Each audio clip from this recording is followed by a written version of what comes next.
What's going on, my Catella geographers? It's Mr. Majewski, and I am here. And you know what? I'm going to talk about a really uplifting topic today for everybody. I'm going to talk about some terrorism, all right? Because nothing like really gets the, the fond thoughts flowing, all right? Like a little discussion of terrorism.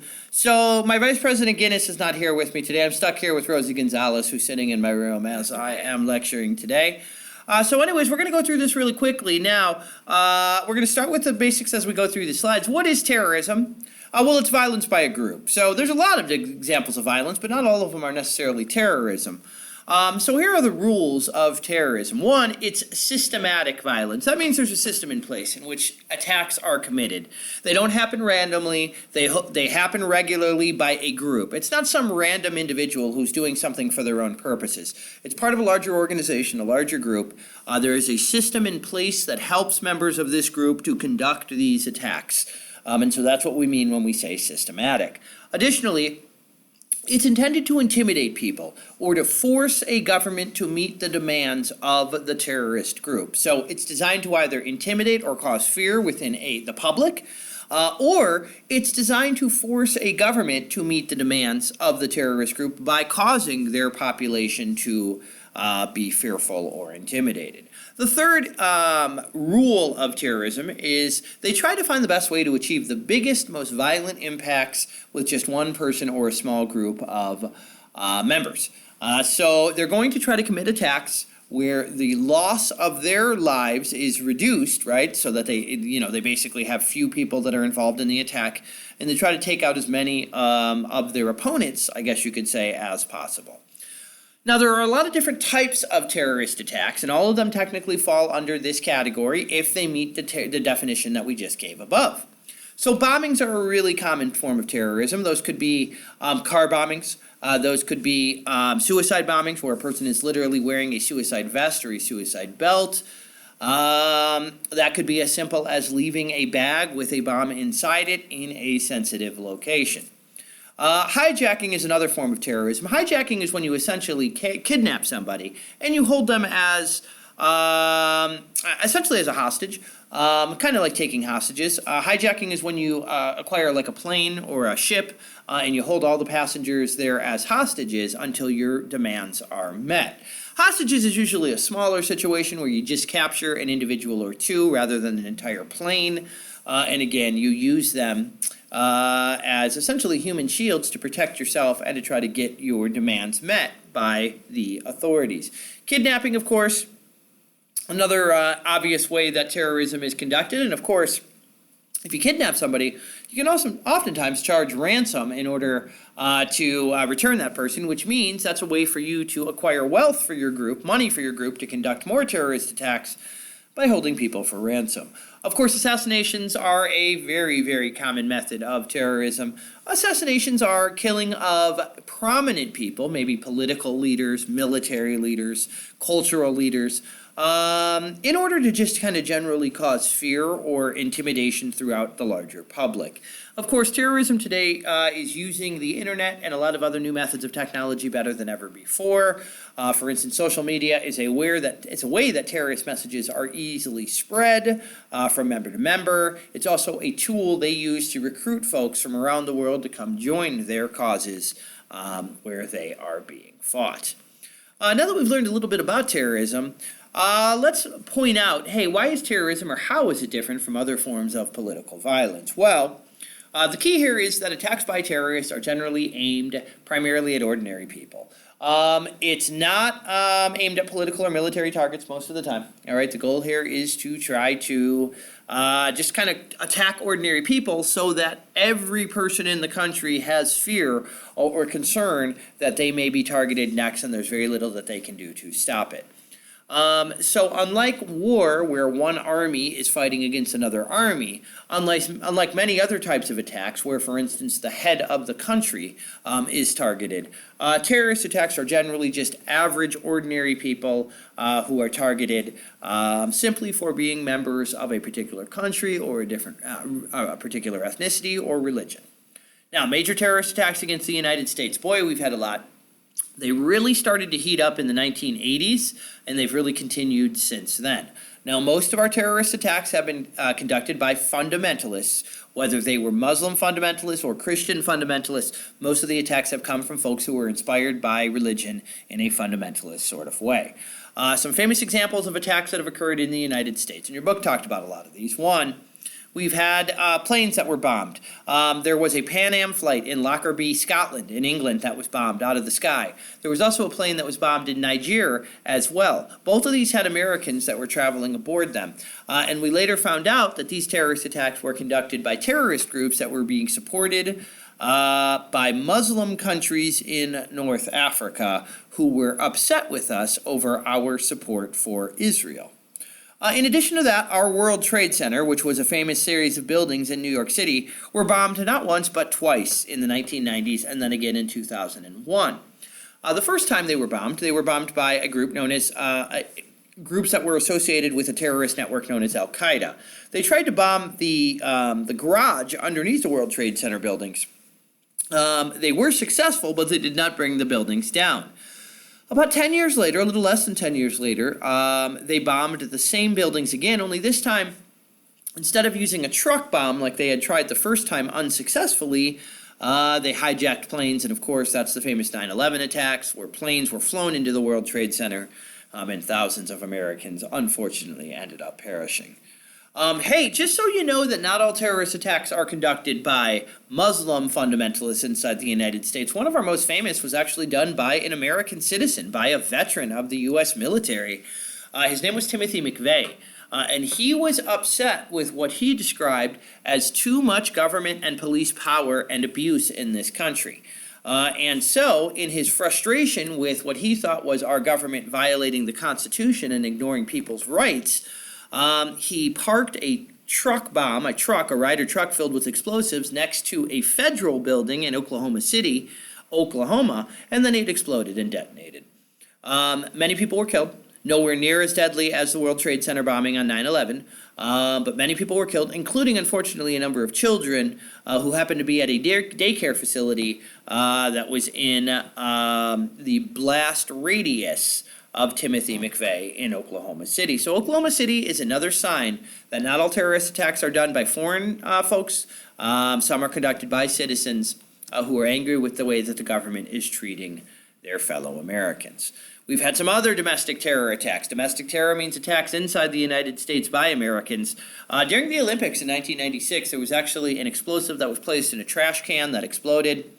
Only a couple of people were actually killed as a result of this, but it's another example of how bombs can be conducted, how terrorism can be conducted by non-Muslim groups, even though Muslim groups get a lot of the attention today. In the 1990s, we had two of our embassies in Africa that were bombed. First, our embassy in Kenya, later our embassy in Tanzania, both bombed by groups that were associated with Al-Qaeda, the terrorist network that stretched all over the world. Then again, in the early 2000s, an American destroyer was bombed in the Middle East. It was known as the USS Cole. Some terrorists basically brought up a raft next to it, loaded with explosives, and then they detonated the explosives. It blew up a big hole inside the side of the ship, and a handful of American sailors were killed. And probably one of the more recent ones that you're familiar with is the Boston Marathon bombing. As the Boston Marathon was being run, and of course that's a 26-mile race, that's very famous, bombs were detonated by American citizens who had immigrated from other countries. Of course, a handful of Americans were targeted randomly, and unfortunately some children and some members of the race were killed as a result. So again, we've had a large number of terrorist attacks that have occurred. Many have been bombings, but there have been a number of other types of attacks as well. They really started to intensify in the 1980s, and they've continued into the 90s, 2000s, and 2010. Again, there's the federal building in the top left here, and that's the man who's responsible for it, right? So not what we might consider to be our traditional-looking terrorists that you see on the news today. That was the building before the explosion. That was the building afterwards. So clearly, as you can see, the entire side of the building was ripped off, and hundreds of key people that are killed and or wounded. And then, of course, our embassies were bombed as well with truck bombs, and it was as simple as driving the truck up to the front of the building and essentially triggering the explosion. Again, this was our embassy. I believe this was the embassy in Tanzania. But both of them were completely wiped out as a result of these bombings. And when they happened, they were really a wake-up call to many Americans that these terrorist networks were here. They were unhappy with the United States for some of our policies, and you weren't really sure who might be targeted next. Up here at the top right is an image of the Twin Towers. That's the World Trade Center buildings. Both of those are brought down in 2001 by terrorists who flew planes into them. Before that, they had actually attempted to blow up the garage underneath the buildings, the parking garage. They blew up a truck bomb in there, and it did cause a lot of damage, but it did not bring the buildings down. So again, about 10 years later, they used a different plan. Why did they target the World Trade Center? Well, the World Trade Center was seen by a lot of people as the symbol of American economic power and strength, located in downtown New York City. So now that we've mentioned all of these attacks, and this group Al-Qaeda is responsible for a lot of them, we need to make sure we understand what Al-Qaeda is. Al-Qaeda is a very loosely organized network of different Islamic terrorist groups. They're spread around the world. So in each region of the world, there's a different branch of Al-Qaeda. And they all kind of plot their own attacks. They all kind of do their own thing in that area, but they all report to a senior leadership. That used to be run by a guy named Osama bin Laden before he was killed by the United States. So it's very difficult to eliminate Al-Qaeda because there's a bunch of different Al-Qaeda branches or networks in various countries and various regions of the world. Even if you wipe them out in one country, they still are thrive and spread or move into other countries afterwards. So it was originally formed, Al-Qaeda was, by its members to fight Israel. But later on, they began to target the United States and Western imperialism because of our support for Israel, which Al-Qaeda, a very fundamentalist, radical Muslim group, does not believe Israel ought to exist. Again, it used to be Al-Qaeda under the command of Osama bin Laden. Now, he was killed by the United States in Pakistan a few years back. His group trained terrorists, and they funded different attacks against the West.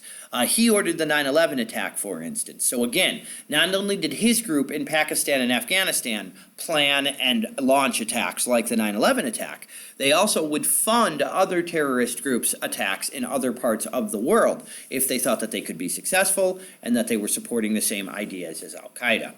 The group has been based in Afghanistan, but like I said, there are Al-Qaeda networks and headquarters all over the world.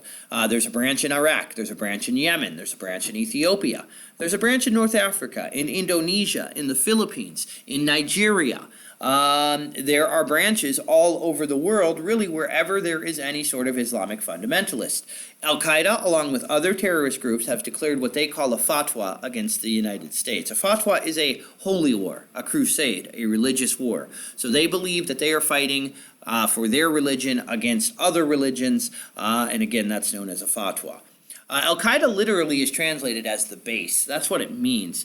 Although it has been severely weakened by the United States, it is still functional, although many of the old members of Al-Qaeda have now jumped over to ISIS. All right, folks, so we're moving on to what is ISIS. I turned off the webcam in the interest of uploading time. So we've moved over to what is ISIS. So we just finished up with Al-Qaeda, right? And ISIS kind of took over for Al-Qaeda. As Al-Qaeda died down, a lot of its members jumped over to this organization and kind of formed this new organization. It's known as ISIS. So a group of Muslim fundamentalists that formed in Syria during the civil war that's currently going on in that country formed this organization known as ISIS. Many of them are former Al-Qaeda members. Some of them have left Al-Qaeda cells and they've gone into Syria in order to take advantage of the civil war there to try to cause as much terror attacks as possible. And what they've done is they've seized control over a large amount of territory in Syria and Iraq. And they've declared that area a new sovereign country that they believe to exist. The name of that country is the Islamic State of Syria. That's where we get ISIS. It's a derivation of that name.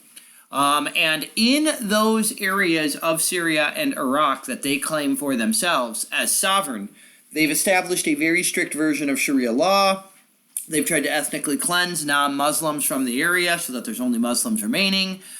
So Christians and other groups have been wiped out.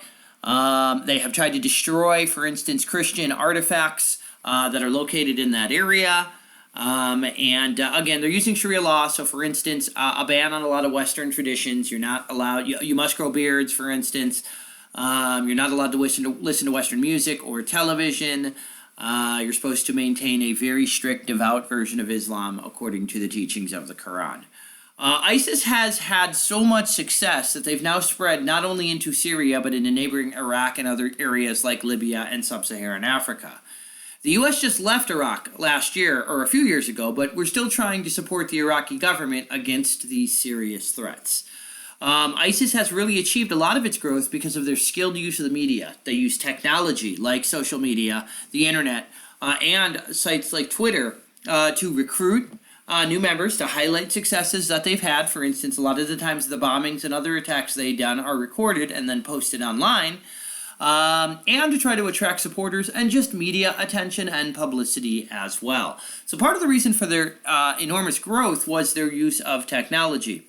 They have a large number of radical Westerners that have joined their ranks. So they've been able to recruit a lot of folks from Europe and the United States who have actually left their home countries, gone to Syria and Iraq, and have joined forces with this terror network to fight alongside them.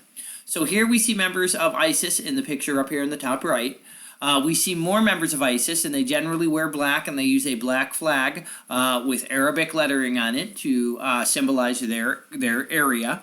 That is the leader of ISIS, or at least formerly. We believe he is now killed. The red area on this map indicates the areas that were under ISIS control up until a couple of years back. Now, recently, the U.S. government, in combination with other groups, has been able to take most of this territory back from ISIS. So Iraq has control over most of this red area again. Most of the area in Syria has been reclaimed by the Syrian government. So again, ISIS is on the run today, just as Al-Qaeda was a few years back. And so it'll be interesting to see what happens down the road if members of ISIS join a new network or if we're able to eliminate them entirely. Again, Al-Qaeda and then later ISIS have declared what's called a fatwa. Remember, that's a religious call to all Muslims to wage a holy war against their enemies. And in this instance, they believe their enemies to be the United States, Israel, and any allies that fight alongside the United States and Israel. Basically, anti-United States terrorists are generally one of two groups. They're either Islamic fundamentalists, and those could either be foreign residents who have gotten into the United States, or they could actually be U.S. residents or citizens who become radicalized after they're already inside the United States, thanks to social media or other methods.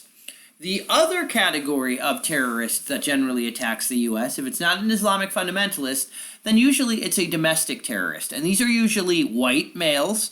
They're usually opposed to government intrusion. They believe that our constitutional rights are being violated and that they must take arms in order to protect their fellow Americans' rights under the Constitution from abuse or threats by the U.S. government. So you have two wildly different groups of terrorists that commit most attacks in this country, either religiously radicalized on one side or politically radicalized American citizens on the other. Now, besides all that, remember, terrorist is not done by an official country most of the time. It's usually done by a group located within a country. Most of the time, these terror groups are not connected to the government of that country, although sometimes they might be. And so, how do countries or states provide support for terrorism? Well, the answer to that is in one of three primary ways. First off, they can provide sanctuary for terrorists who are maybe wanted in another country. So, for instance, in Afghanistan, a group known as the Taliban gave sanctuary, which was safety, to Al-Qaeda and allowed Al-Qaeda to set up their bases in Afghanistan and to plan and launch attacks against the United States and Israel.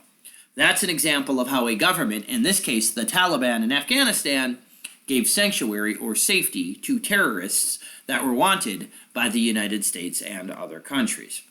Another way that a state could provide support for terrorism is to supply terrorists with the weapons that they need or the money that they need, or intelligence, for instance, spy information they might need in order to complete their attacks. So, hey, here the government isn't directly taking part in the attack, but it's providing the weapons or the finances or the information necessary for the terrorists to do their job. Finally, in some instances, countries may actually actively plan attacks that are then conducted by terrorists. This means that the government of that country plans the attack out, but they don't want to get caught, I guess you could say, by the rest of the world for actually doing the attack. So what they then do is they either train or hire terrorists to conduct the attack on their behalf. Again, 3 different ways that states can, in theory, support terrorism in different ways. So let's take a look at some examples here in these final 2 slides. First off, I give you a laundry list of countries. Libya, for instance. How did they support terror? Well, they actually planned attacks that used terrorists. For instance, in the 1980s, the Libyan government organized a bombing of a German nightclub, and they planted bombs. Well, they built bombs that terrorists then used on various airplanes to take them down. In both instances, we believe the Libyan government, under their dictator at the time, Muammar Gaddafi, were responsible for planning and supplying these attacks, and ultimately they found terrorists that were willing to do the jobs for them. Afghanistan as well. As I just mentioned, the Taliban provides sanctuary to other terrorist groups that were located there. Now, the Taliban are no longer in charge in Afghanistan, but when they were a very strict conservative group of Islamic fundamentalists, and they helped hide and protect al-Qaeda leaders like Osama bin Laden. That became the headquarters for all of the terrorism that was going on around the world at that time. However, in 2002, the U.S. invaded Afghanistan after the 9/11 attacks in order to remove the Taliban and to capture or destroy al-Qaeda in Afghanistan. Other examples of how states can support terror. The United States believes that Iraq has supported terror in the past by supplying weapons to terrorist groups. In fact, the U.S. government invaded Iraq in 2000, believing that Iraq was supplying weapons of mass destruction to terrorist organizations.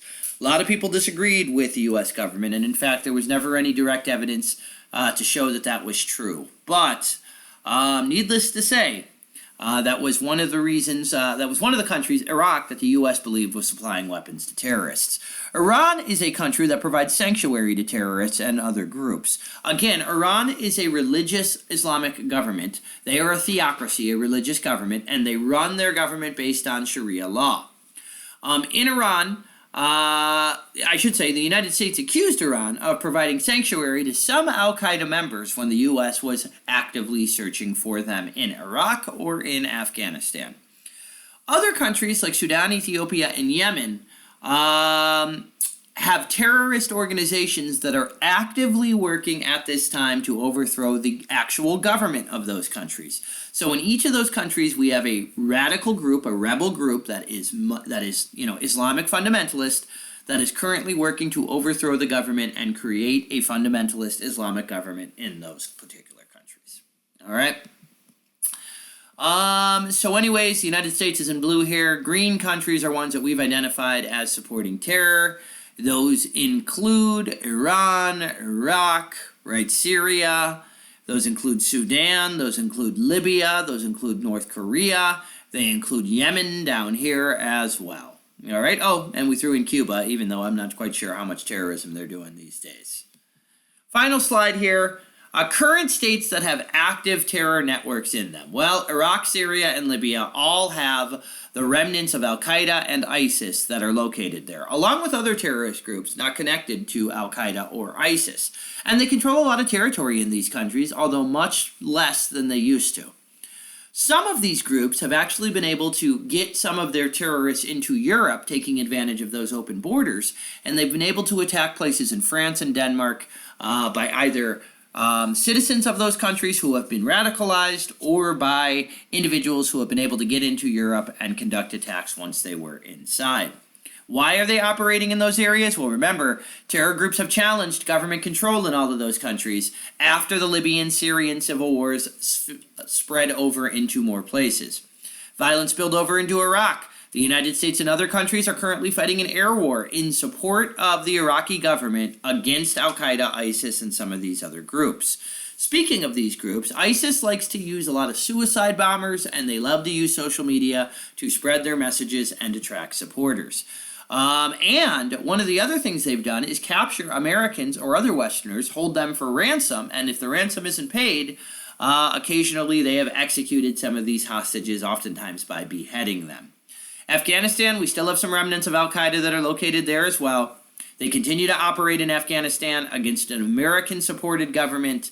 They fight wars and they commit suicide attacks to try to undermine the government of Afghanistan.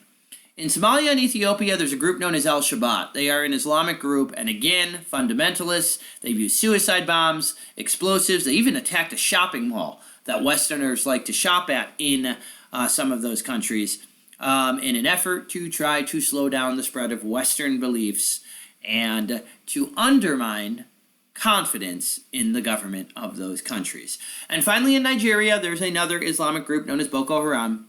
They're a fundamentalist Islamic group that's attempting to overthrow the secular government of Nigeria. They would like it to become more Muslim-friendly, and they have attacked and massacred many villages. They've kidnapped many hundreds of girls, held them for ransom. They've used suicide bombers. Again, all of these are really designed to convince the people in these countries to lose faith in their own government and to maybe allow some of these fundamentalists to take over the government and create a government that's going to bring control and security to that place. So that's terrorism in a nutshell and why it's such a tricky political thing to have to deal with.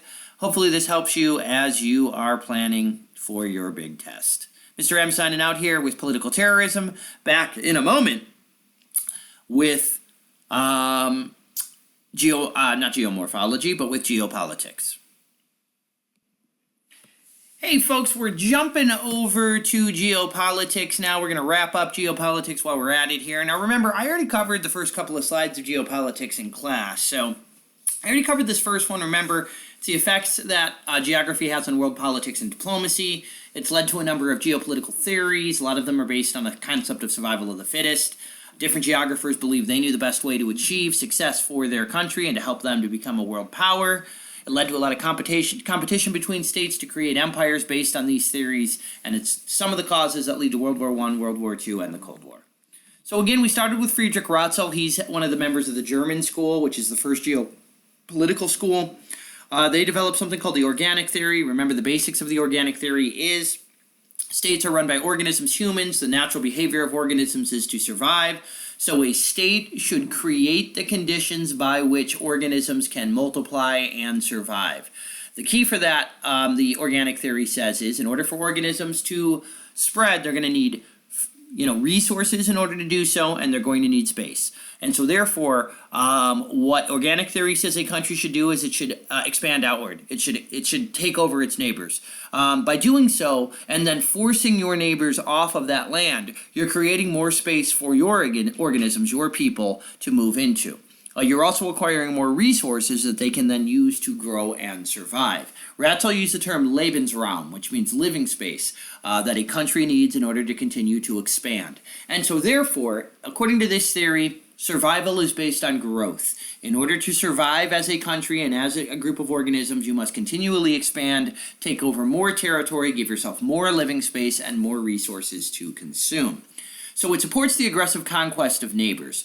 The idea here is the territory gives the state more political power than they had before. They have more land to expand into and grow their population. They have more resources with which to feed that growing population. They can then dominate their political rivals, their neighbors, even further, and in theory, continue to grow and take land from them even more. This theory was very popular in Europe during World War I and World War II. It's one of the reasons why a lot of countries formed alliances in World War I that eventually led to a small conflict turning into a worldwide European conflict. Another example of the organic theory, besides Germany during World War I, was Germany during World War II under Hitler, when he began to aggressively conquer rival territories around him like Austria, Czechoslovakia, Poland, Denmark, and eventually France. All of these, he argued, were so that Germany had Lebensraum, living space, with which to expand its population so that all German speakers and members of the German ethnic group, he said, were living under the same Germanic country. So organic theory, very controversial, very aggressive, leads to a lot of aggressive expansion, as was the case with Hitler during World War II. All right? Second major theory you need to be familiar with is the Heartland Theory. Now, this one's very, very different. It was developed by a British guy named Sir Halford Mackinder. What Mackinder argued, and I'm going to kind of focus on the map down here as I describe it. What Mackinder argued is that there's actually one part of the world that's more important than everywhere else. He called it the world island, and he said that includes Europe, that includes much of Africa, and that includes Asia, especially Western Asia. And what he said was, hey, the person that controls the world island, so the person that controls this area of the world, essentially is able to dominate the entire globe. So his theory was he who controls the world island controls the world. And what he said was the best way to control the world island was to control this area up here. Now to him, this is the heartland of the world island. It includes Eastern Europe and portions of Russia today. He argued that area was the most important place in the world island to hold on to. It was the key to global control. And by the way, he called that the pivot, all right? If you control that area, the heartland or the pivot, then you're able to give yourself an advantage to control all of the world island. And remember, if you control all of the world island, right, you control the world. Now, in order to protect the pivot or the heartland up here, Mackinder argued that you had to do very specific things. One, you had to build up and have a strong land army. You had to be a strong land power, which meant you had to have a strong army with which to defend the heartland. Because, he said, it's going to take a strong army to defeat you. If you're defending the heartland, which is this area right here, you're surrounded on all sides by land. And so a country with a strong navy, that's not going to help them to conquer the heartland, Mackinder said. Because they're still going to have to land their armed forces here, right? And then they're going to have to march across Europe. And then, in theory, they're going to need to conquer the heartland from you. I mean, let's face it, in order to protect this area, you're going to have a large land army to do so. Because, again, even if you fight against somebody with a strong navy, well, their navy has to stop here, and they're going to have an army to defeat you. Well, if you've got the strong land army, right, then they can never take it from you. So the key, Mackinder said, was to control the heartland. In order to do that, you had to have a strong land army. You had to be a strong power. Now, hey, you might say to yourself, well, why couldn't the Navy just sail up here and attack the heartland from the top, from the north? This area is Arctic. It's icy. And so for much of the year, this area is inaccessible. Navies can't get there. It's icebound because it's past the Arctic Circle. So you're protected by the environment in this area, right? And then you're protected by other land masses, right, that protect or surround the heartland in all other directions. So this becomes a model in history for Europe. Europeans basically tried to achieve what he was describing almost immediately after the theory is developed. So for instance, what Mackinder did is he looked back at Napoleon, the famous French leader. Napoleon conquered all of Europe and then tried to conquer Russia. And he was eventually defeated partly by the Russian army, but mostly by the Russian winters, which were so brutal they destroyed his army and they forced him to retreat. He was never able to recover, and ultimately he was defeated by his combined enemies. So again, a classic example, Mackinder said, of a person trying to conquer the heartland but not having the land army strength to defeat the mighty Russians. Again, another example of this that we can point to is World War II. In World War II, Adolf Hitler and the Nazis were able to conquer almost all of Europe. What do? They then turn their attention to Russia. Almost unnecessarily, Hitler ordered the invasion of the Soviet Union. He wanted the Soviet Union conquered. Not only the capital, but all of it. Eventually, just like Napoleon, he too his armies ran into these harsh, brutal Russian winters. The combined Russian military, along with the weather, the winter, the climate, forced the Nazis back. They were eventually defeated in World War II as well. So again, to Mackinder, Napoleon and Hitler are great examples of how control of the heartland controls Europe. And when you control Europe, you're able to then control the world island. And by controlling the world island, you then control the world. Again, Mackinder argues there are historic examples before him and some that come after his theory that seem to lend some credibility to it. Next up is basically somebody who fully disagrees with Mackinder. This is the American. His name is Alfred Thayer Mahan. Mahan developed something called the sea power doctrine. Right around the time that the Heartland Theory was being developed by Mackinder, Mahan did his own research and came up with a very different conclusion, one that is vastly different than Mackinder. What Mahan argued is, hey, yes, control of the heartland may have been important historically, but in modern times, he said, the key is actually to have a strong navy, and that you should build your navy up so that it becomes a power and you become a power that can then use that navy to achieve world domination. What Mahan argued was that the strongest countries in the world at that time, and he pointed to Britain, were small, but they had strong navies and they had naval bases all over the world. This allows them to essentially protect all of their overseas possessions, including the resources, the markets, and the people that live in their overseas territories. You can't have an empire, Mahan said, if you don't have a strong navy with which to conquer land in the first place, and then have a strong navy to then protect and defend that land that you have conquered and made part of your empire.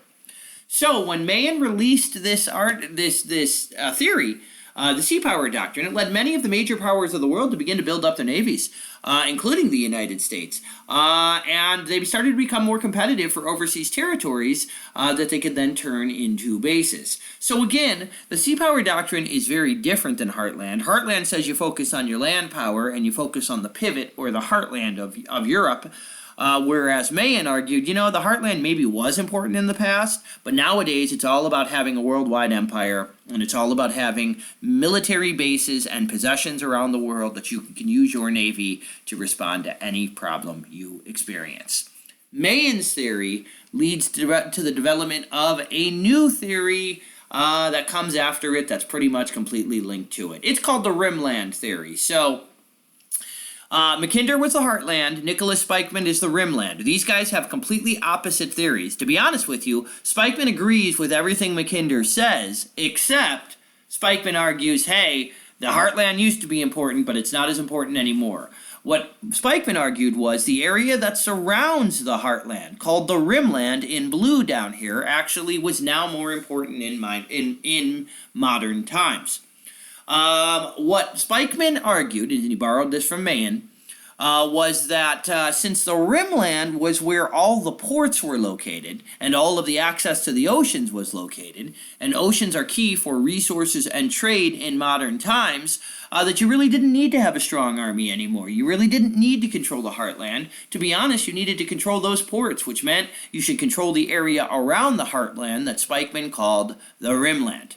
And so, during our Cold War between the United States and the Soviet Union, the Soviets really promoted what was known as the Heartland strategy.